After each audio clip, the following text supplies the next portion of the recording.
What is going on, everybody? In today's video, we're going to be talking about the most expensive Babe Ruth card ever sold. Earlier today, Slabstox posted that the 1914 Baltimore News Babe Ruth card in an SGC3 sold for $7.2 million, which is absolutely fantastic for the seller, and hopefully the buyer thinks that they got an incredible piece of sports history. 1 cent to $7.2 million. Sorry, I'm looking up at my other monitor. The Babe Ruth 1914 Baltimore News SGC3 sold $7.2 million via Robert Edwards auction. According to Darren Rovell, quote, "This card was a free newspaper insert originally saved by paperboy Archie Davis. The paper cost 1 cent. 1 cent. That is crazy, crazy, crazy." And also, I heard about this news via ESPN as well. I had the notification right there.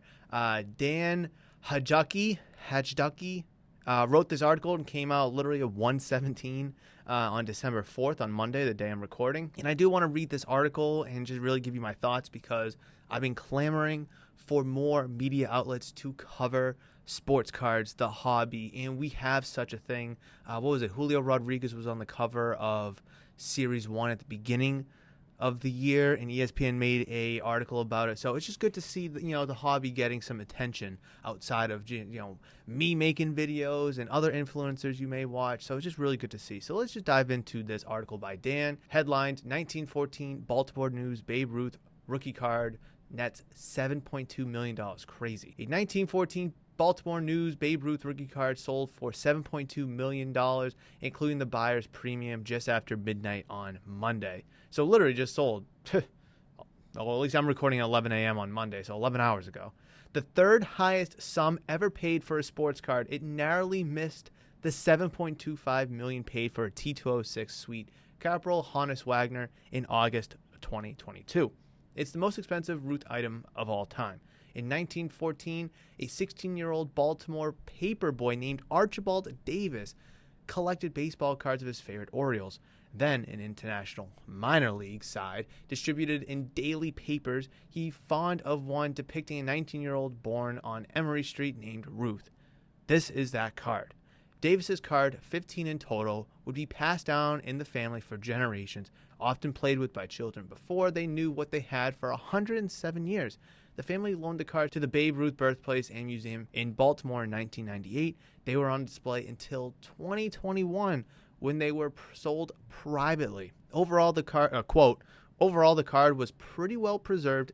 The fact that it was in the hands of the museum for the last 20 plus years helped keep it in the condition that it's in," said Brian Dyer, president of Robert Edwards Auction, who brokered the sale. Quote, "It's one of the only 10 that we know to exist." Wow. For reference, there are more than 1,500 1952 Topps Mickey Mantles and 32 T206 Suite Corporal Hannes Wagners receiving a grade with PSA alone. Notably, the Topps Mantle and the T206 Wagner have lengthy mythologies of their own, with different copies rewriting the sports card record book in recent years. The Baltimore News Ruth, other than its exceeding rarity, that's the only one known copy with the same grade and one known copy graded higher, doesn't boast the same lore. But as recently as the late 2000s, it was considered the most valuable sports card. Quote, "Ruth himself has mythology behind him. People don't realize he was made a ward of St. Mary's Industrial School at 7 under the..." I don't care.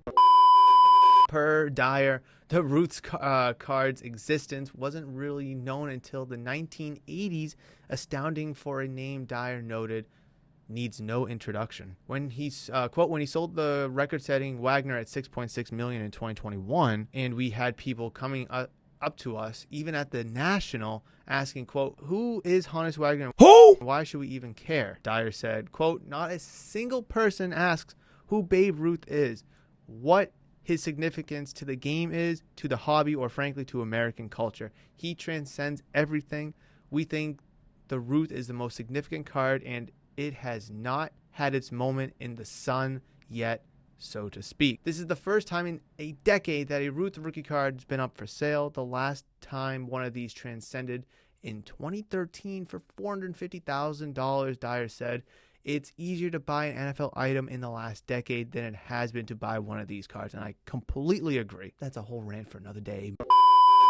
Robert Edwards Auctions Communications Director PJ Kinsella added, quote, "It could be well over a decade, possibly more, before we see another one of these come up to auction." I mean, how many of these are you really going to see? Quote, "It's miraculous that the card exists," Kinsella said. He was on the Orioles for a few months, and by the end of 1914, he was in Providence. That he's encapsulated in the set, not knowing he would become.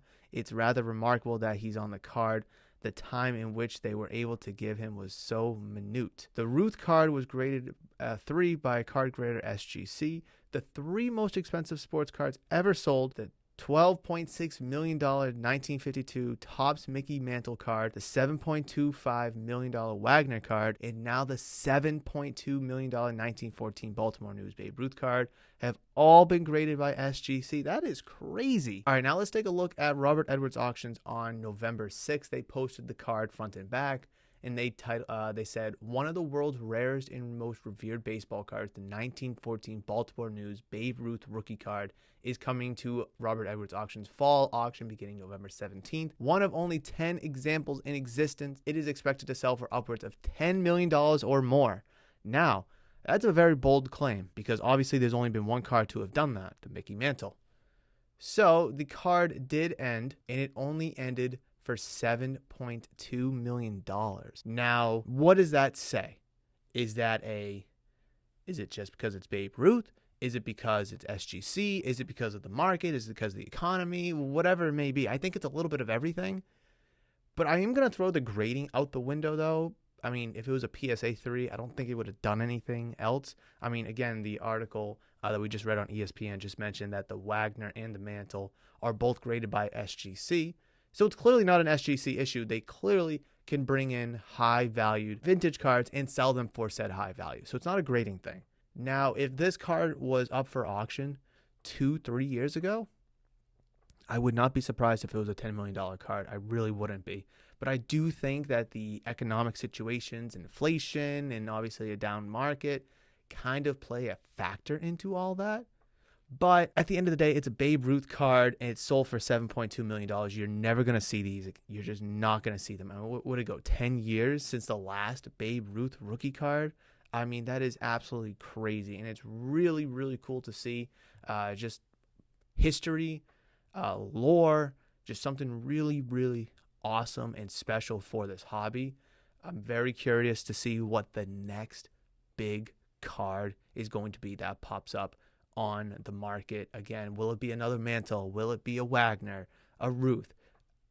Who knows? But I'm very curious what you guys have to say about the matter. If you had the money, would you have bought this card?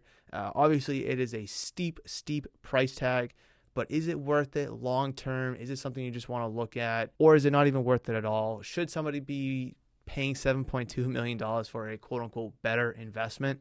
But I made an investment video. I'll cue it right here for you guys. This is going to be a really tough investment to pass up on, because investing in the GOATs, like the video that I just cued, I believe is the key to long-term investing. And I think a card like this Babe Ruth rookie card is the epitome of that. And it's really cool to see that this card sold for $7.2 million. What would it do if it hits the market in 5 years? What will it do in 10 or 20 years? I think it's only going to appreciate in comparison to, say, like a Luka rookie, or, you know, a Trevor Lawrence or a Joe Burrow rookie, or, you know, any of these hyped up rookie cards that we're all after in today's hobby. Let me know what you guys think down below. Smash the thumbs up button if you enjoyed today's video, and of course, consider subscribing if you're new or haven't considered subscribing yet, as I'll greatly appreciate the love and support. Thank you guys so much for watching, and if you enjoyed this video, which I do believe you did, I've queued up an excellent video right there for you guys that I do believe is going to be excellent for your hobby endeavors. Hopefully, I'll see you in that one.